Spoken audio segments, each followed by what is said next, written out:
नमस्कार, आप देख रहे हैं इंडिया की आवाज़ और मैं हैप्पी बुद्धि राजा। इस समय आज आपको एक बड़ी खबर से सीधा रूबरू करवा रहे हैं। आपको बता दें कि हेमा शर्मा से सभी लोग परिचित हैं, जो पहले पानीपत के उपायुक्त रह चुके हैं और आजकल वो महिला बाल आयोग के जो है निर्देशक जो है वहाँ एज ए पोस्ट हुए हैं। और उनके साथ जो आज पानीपत की जो प्रोटेक्शन अधिकारी है रजनी गुप्ता, उनके फेसबुक पे उनके मोबाइल पर हेमा शर्मा के नाम से एक फ़ेक आईडी, जो बताया जा रहा है कि फ़ेक आईडी के नाम से एक मैसेज आया कि मैं किसी मीटिंग में हूँ और मुझे इतना अमाउंट दे दो।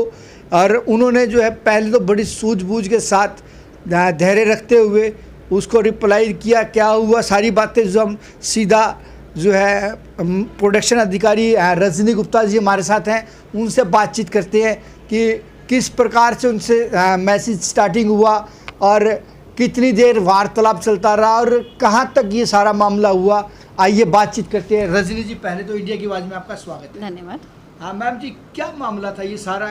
कौन थे ये ठगी करने वाले? कुछ जो आपसे ठगी करना देखिए, ये ठग करने वाले जो कौन थे ये तो नहीं मुझे पता, लेकिन इसमें ये है कि ज़रूर मेरे पास सुबह के 12 बजे के करीब एक मैसेज आता है जिसमें बिल्कुल जो आईडी लगी हुई है, जो फ़ोटो लगी होती है व्हाट्सएप पे, वो हमारे डायरेक्टर मैडम की थी फ़ोटो उसके ऊपर। और जो हम जिन फ़ोटो को खोल के क्लिक भी कर रहे हैं तो उसके ऊपर मैडम का नाम लिखा हुआ है कि श्रीमती हेमा शर्मा, और एक नंबर है, अननोन नंबर है, जिस पर ये क्लियर कट लिखा हुआ है कि मैं डायरेक्टर जनरल हूँ और मेरे नाम से मेरे को बुलाया जा रहा है कि मिस रजनी। मैं इस समय एक बड़ी बाय नेम मैसेज आ रहा है कि मिस रजनी, मैं इस समय एक मीटिंग में हूँ और मुझे आपसे अर्जेंटली काम है, आप ऑन ड्यूटी हैं क्या? यदि ऑन ड्यूटी हैं तो क्या आप मेरी मदद कर सकते हैं? तो था तो मुझे कि लग ही रहा था कि एक डायरेक्टर को जो है आपसे क्या हेल्प लेनी थी? हाँ, वो तभी वही चीज़ कहना चाह रही हूँ, क्योंकि अगर एक डायरेक्टर हैं और वो मेरे को बाय नेम इस तरह से बोल रहे हैं तो कहीं ना कहीं लग रहा था कि ये मैसेज कुछ गड़बड़ वाला है।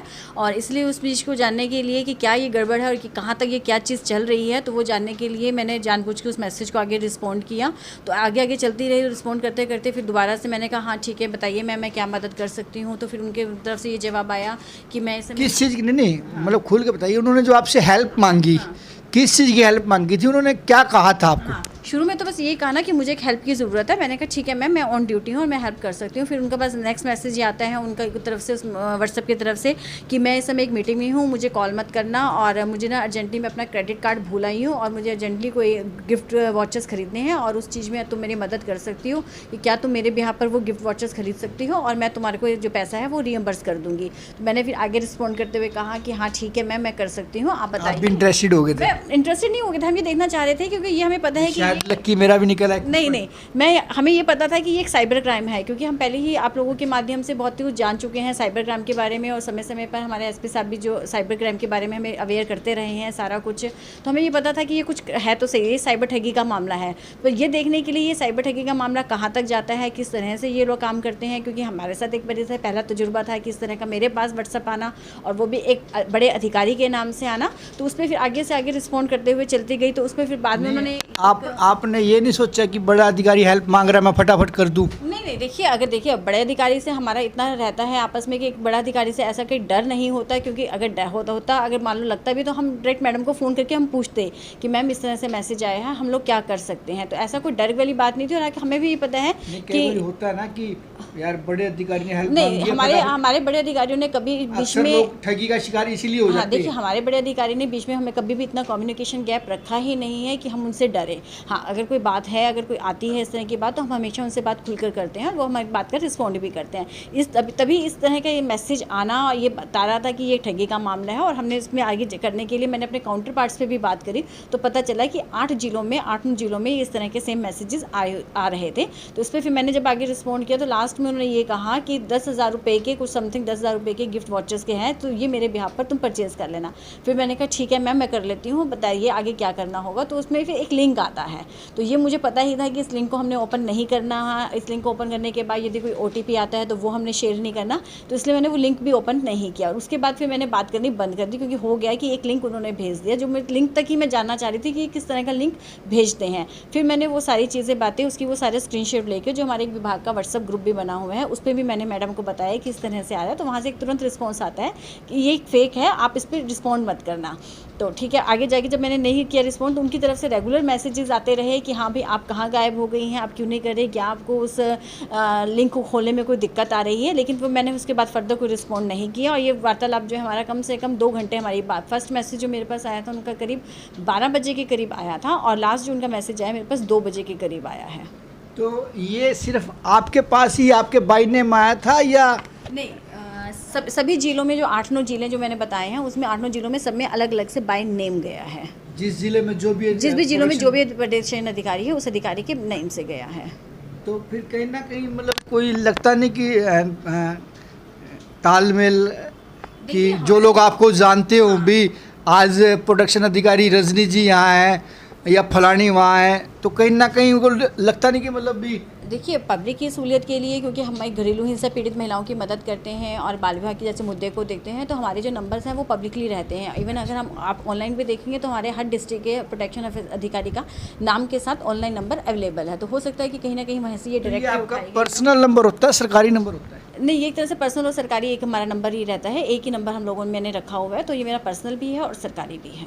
अच्छा, तो फिर उसके बाद क्या रहा जब आपने व्हाट्सएप पे रिप्लाई देना उसके बाद रिप्लाई देना बंद कर दिया, तो उनके रेगुलर हमारे पास मैसेज आते रहे कि व्हाट्स गोइंग ऑन, क्या हो रहा है क्या नहीं हो रहा। तो उसके बाद हमने रिप्लाई देना मैंने बंद कर दिया।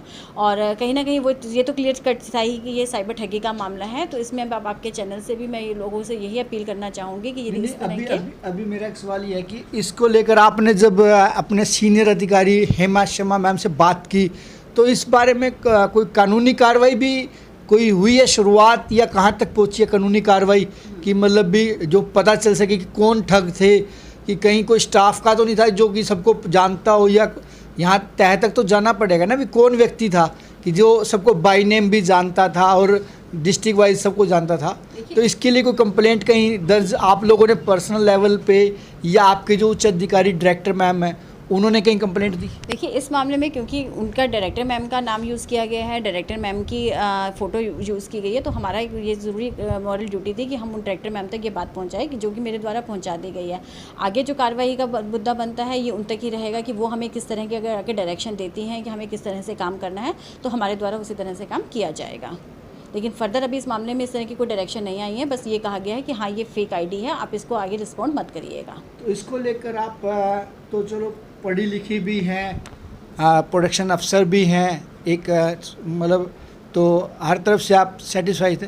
उसके बाद जो है आपने सूझबूझ से ये चलो अपना लॉस होते हुए बचाया, और आम जनता के लिए क्या संदेश देना चाहिए? हाँ, इसमें मैं आम जनता से यही अपील करना चाहूँगी कि देखिए, जो साइबर क्राइम इतना बढ़ गया है कि जो अधिकारियों तक पहुँच सकता है और हम जैसे लोगों तक पहुँच सकते हैं, हमारे जैसे बड़े अधिकारी उनका नाम यूज़ कर रहे हैं, तो एक आम बंदा तो होता ही होगा कहीं ना कहीं ठगी का शिकार, और बहुत से मामले ठगी के शिकार हो भी रहे हैं। मैं आम जनता से यही अपील करना चाहूँगी कि इस तरह के जितने भी लिंक्स आते हैं जो आपको भेजे जाते हैं, चाहे वो आपका कोई सहयोगी भेज रहा हो, आपका कोई रिश्तेदार भेज रहा हो, और हमेशा आप देखेंगे कि अननोन नंबर होता है। यदि हमारा कोई रिश्तेदार है या हमारा सहयोगी है कोई, तो उसके हमारे पास ऑफिशियल नंबर या पर्सनल नंबर्स होते हैं, उनसे आ रहे हैं तो वो तो बात ही दूसरी है। लेकिन अगर अननोन नंबर से आ रहे हैं, कोई भी अननोन नंबर से, भले ही आपके किसी व्यक्ति की, आपके किसी जानने वाले की उस पर फोटो लगी हुई है, लेकिन आप उसको रिस्पॉन्ड मत करिएगा, लिंक बिल्कुल मत खोलिएगा, और OTP तो आप लोगों ने बिल्कुल भी शेयर नहीं करना है। यदि मैंने, क्योंकि जब मेरे पास ये लिंक आया, हालांकि मैं जानती थी, लेकिन सभी का एकदम ये रिस्पॉन्ड आया कि नहीं मैडम आपने उस लिंक को तो ओपन नहीं किया, मैडम आपने उस लिंक को तो नहीं ओपन किया, क्योंकि कहीं ना कहीं मेरी इसमें बैंक अधिकारियों से भी बात हुई है। और जैसे ही, क्योंकि मैंने उनको लिंक भी दिखाया, तो उनका ये कहना था कि आप जैसे ही इस लिंक को ओपन करते हो, और अगर आपका जो मोबाइल है, यदि आप ऑनलाइन ट्रांजैक्शंस करते हैं, तो आपके सारे खाते में से पैसे निकल जाते हैं, पता भी नहीं चलता है कि आपके पैसे गए कहाँ। इसलिए मेरी आम जनता से ये अपील है कि किसी भी अननोन के द्वारा भेजे गए लिंक को या OTP जो आपसे मांगे, उनको आपने नहीं शेयर करना है और ना ही लिंक को खोलना है। तो मैडम ये पता कैसे चलेगा कि मान लो कि सपोज करो मैंने ही आपको दिया या आपने मुझे, क्या हम पता कैसे लगाएंगे भी ये अननोन है, ये फेक है, ये क्या है, ओरिजिनल है? कई बार ये ऐसे में जो फिर जेन्युइन पर्सन भी हेल्प लेने के लिए कहीं ना कहीं वो मतलब फिर हो जाते हैं कि हाँ, मैं ये चीज़ कह रही हूँ, अगर जेन्युइन पर्सन है, जैसे अब हैप्पी, अगर आप ही मेरे को से कोई हेल्प लेना चाहते हैं या मैं आपसे कोई हेल्प लेना चाहती हूँ, तो मैं आपको अपने नंबर से मैसेज करूँगी। अगर मुझे कोई आपसे को हेल्प चाहिए तो मैं अपने नंबर से आपको व्हाट्सअप करूँगी कि मुझे पैसों की ज़रूरत है, प्लीज़ मुझे पैसे की मदद करिएगा। अगर कोई एक अननोन नंबर से कोई प्रोटेक्शन ऑफिसर बन के या रजनी बनकर अगर आपको मदद कर रहा है, मदद मांग रहा है, तो मैं कहूँगी कि आप उस नंबर की ज़रूर जाँच कर लें। ठीक है। तो ये थे हमारे साथ प्रोटेक्शन अधिकारी रजनी गुप्ता जी, जिन्होंने आप बीती बताई और बताया कि कैसे सूझबूझ से जो है एक बड़ी वारदात को अंजाम देने से उन्होंने रोका भी, और जनता से अपील भी कर रहे हैं कि ऐसे कोई भी चाचा ताऊ मामा या कोई सीनियर अधिकारी बनकर आपसे मदद मांगता है, ज़रूरी नहीं कि कोई अधिकारी ही अपने जूनियर से मदद मांगे, कोई मामा, कोई भाई, कोई दोस्त बनकर भी आप लोगों से फेक आईडी बनाकर ठगी का आप लोगों को शिकार कर सकता है। तो इसलिए इंडिया की आवाज़ भी आप लोगों को सचेत करती है कि ऐसा कोई भी दिन या रात को कभी भी ऐसी मैसेज या कॉल्स आती हैं तो कृपया ध्यान दें उस पर, कभी भी आप अपना ठगी का शिकार ना हो और अपने आप को खुद भी सुरक्षित रखें। इस खबर को ज़्यादा से ज़्यादा शेयर करें, और अन्य लोग जो हैं अगर कभी खुदा ना खास्ता ऐसा कोई ठगी का शिकार जानने अनजाने में हो भी जाता है तो इंडिया की आवाज़ आप लोगों से अपील करता है कि तुरंत इसका रिएक्शन पुलिस को अपनी शिकायत देकर कार्रवाई करवाने का प्रयास करें और इंडिया की आवाज़ से संपर्क करें। हम आप लोगों की वो आवाज़ भी उठाएंगे। अपने सहयोगी के साथ हैप्पी बुद्धि राजा की एक खास रिपोर्ट।